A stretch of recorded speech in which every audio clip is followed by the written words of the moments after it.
English grammar worksheet number 10. Noun groups. A group of words built around a noun is called a noun group. तो कुछ words का group जो noun के आसपास जुड़ के बनता है, ये ग्रुप, इसको हम नाउन ग्रुप बोलते हैं. They more clearly identify the things we want to speak and write about.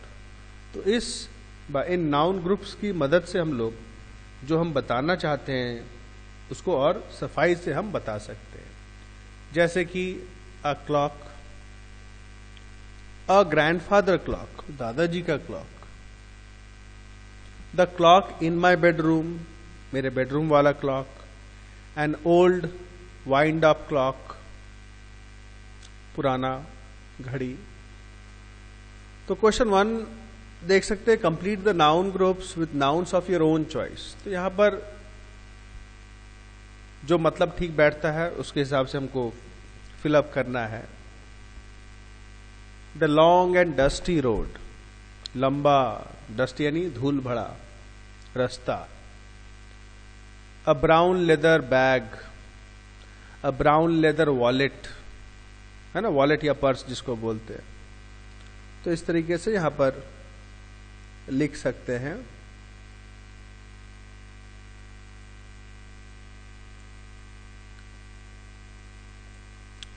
Question number 3. अच्छा, to select 3 of the noun groups above, build sentences around them. My mother has a brown leather bag, ठीक है. Our favourite book is English. My father got me a new multi coloured dress. Okay. Number 3, use the ideas listed below to form a noun group. तो कुछ clues आपको दिए हुए हैं, उससे आपको एक नाउन ग्रुप बनाना है. जैसे 2 एग्जाम्पल दे रखे हैं. Cave, damp, dark, underground. The dark and damp underground cave. काला और डैम्प किसको बोलते हैं? गीला गीला, जिसमें दीवारों में पानी सोख करता है. Book old. अच्छा देखो, इसमें तो अंडरलाइन दिख रहा है ना आपको, इसको आपको, ये मेन चीज है जिसके बारे में बता रहे हैं. ये केव के बारे में बताया जा रहा है, इसमें बुक के बारे में बताया जा रहा है. Book old faded leather, an old book with faded leather binding. उसका जो बाइंडिंग था, ऊपर का कवर था, वो चमड़े का था. तो कुछ एक्स्ट्रा वर्ड्स भी आप जोड़ सकते हो उसका मतलब पूरा करने के लिए. जैसे नंबर 3 है डे, दिन के बारे में बताया गया. विंडी है, हवादार है. वेट, गीला गीला यानी बरसात हो रहा है. ठंडा भी है, cold. So a wet and cold, a cold and wet windy day, ये हम यहां लिख सकते हैं. बाकी आप अपने आप से करोगे. 4 वाला, box the noun groups in these sentences. Noun groups को आपको बॉक्स करना है, ठीक है. ये तो इसमें से एक काम आपका क्वेश्चन नंबर 3 आप करके भेजना. नेक्स्ट हम लोग आते हैं एडजेक्टिव्स में. Adjectives are words that give colour, shape, size, sound and feeling to nouns. तो हमको नाउन्स के बारे में, उसका शेप क्या है, साइज क्या है, कलर क्या है, कैसा है, ये पता चलता है हमको एडजेक्टिव्स के बारे में. जैसे I have a long rope. कैसा रस्सी भाई? लंबा रस्सी है. लॉन्ग आपका एडजेक्टिव है. अब एडजेक्टिव्स के 3 डिग्री होते हैं. सिंपली अगर हम किसी के साथ कंपेयर नहीं कर रहे हैं, किसी के साथ नहीं मिला रहे हैं, तो पॉजिटिव डिग्री यूज होता है. जैसे I have a long rope, मेरे पास एक लंबा रस्सी है. अब अगर 2 के साथ अगर हम मिलाएंगे तो क्या हो जाएगा? देखो, my rope is longer than yours. मेरा रस्सी तुम्हारे रस्सी से ज्यादा लंबा है, तो इसमें लॉन्गर हो गया. ये इसको बोलते हैं हम कंपैरेटिव डिग्री. कंपैरेटिव डिग्री हम इस्तेमाल करते हैं जब 2 पीपल, पर्सन या थिंग्स के बीच में हम लोग कंपैरिजन करते हैं, तुलना करते हैं, मिलाते हैं हम लोग. और अगर 2 से ज्यादा चीजों के साथ हम मिलाएंगे, तुलना करेंगे, कंपेयर करेंगे, तो हम सुपरलेटिव डिग्री यूज करते हैं. Toad has the longest rope of all. Toad के पास सबसे लंबा रस्सी है उसके पास, सबसे लंबा। तो long positive, longer comparative, longest आपका superlative.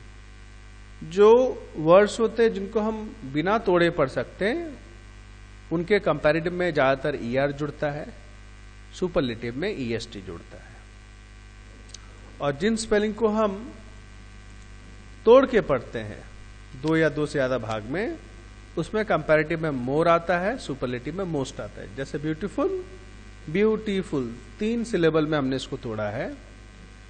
More beautiful, most beautiful.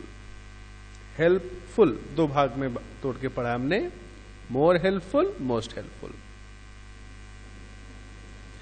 अब टाइप्स ऑफ एडजेक्टिव्स, कितने प्रकार होते हैं।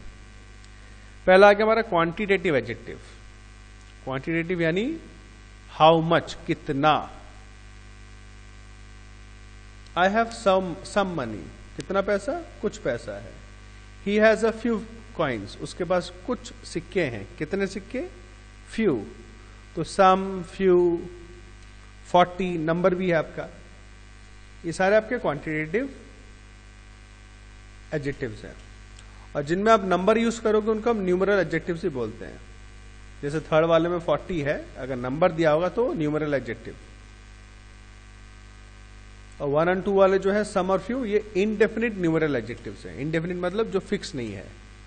सम मनी कुछ पैसा है, कितना है नहीं मालूम है। फ्यू कॉइन्स कुछ सिक्के हैं, कितना है नहीं मालूम है। सो क्वांटिटेटिव एडजेक्टिव्स में ये सब हैं, सम, फ्यू, 40, ये सभी क्वांटिटेटिव हैं, उसमें भाग है। तो लेकिन आपसे अगर पूछा जाएगा तो आप क्वांटिटेटिव ही बोलोगे। फर्स्ट, सेकंड, थर्ड भी हो सकता है आपका। 1, 3, 8, फर्स्ट, सेकंड, थर्ड, ये भी हो सकते हैं आपके।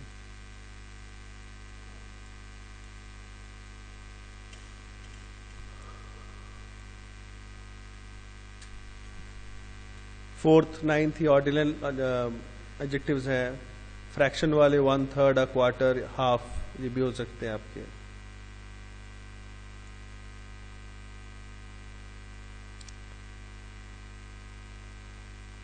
अब आ गया भाई एम्फसाइजिंग एडजेक्टिव्स। एम्फसाइजिंग यानी जो थोड़ा जोर डालता है।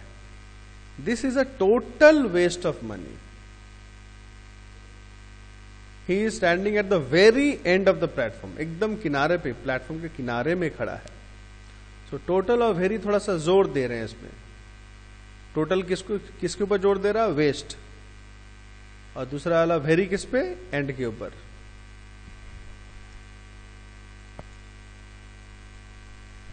अच्छा, interrogative adjectives and interrogative pronouns, तो दोनों में फर्क कैसे जानेंगे। देखो इसमें देखो, इंटरोगेटिव एडजेक्टिव्स मतलब सवाल पूछते हैं, इन वर्ड से सवाल पूछा जाता है। Which boy has gone out of the class, what presents did you give हर।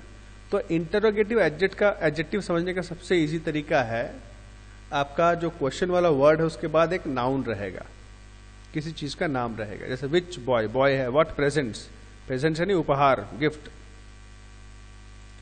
देखो दोनों में फर्क दिया है। देखो विच क्लासेस डिड यू टेक, तो विच इसमें इंटरोगेटिव एडजेक्टिव है क्योंकि क्लासेस है, इसके बाद नाउन है। इसमें देखो विच डिड यू लाइक, इसमें विच के बाद आपका कोई नाउन नहीं है। तो ये बहुत सरल तरीका है इंटरोगेटिव, लेकिन वर्ड्स वही है। लेकिन अगर आपसे पूछा है भाई कौन सा इंटरोगेटिव एडजेक्टिव है और कौन सा प्रोनाउन है, तो ये आपको याद रखना है कि इंटरोगेटिव एडजेक्टिव के बाद नाउन आता है। अच्छा, इसके बाद आगे हमारे पॉसेसिव प्रोनाउंस और पॉसेसिव एडजेक्टिव्स। तो दोनों ही पॉसेसिव मतलब समझाते हैं किसका बुझाता है। जैसे कि देखो इज दिस हिज, क्या ये उसका है, इसमें ये प्रोनाउन है। He has lost his book, इसमें हिज आपका एडजेक्टिव है। तो एडजेक्टिव वही एक ही तरीका है बेटा। हिज के बाद देखो बुक है, यानी नाउन रहेगा आपका।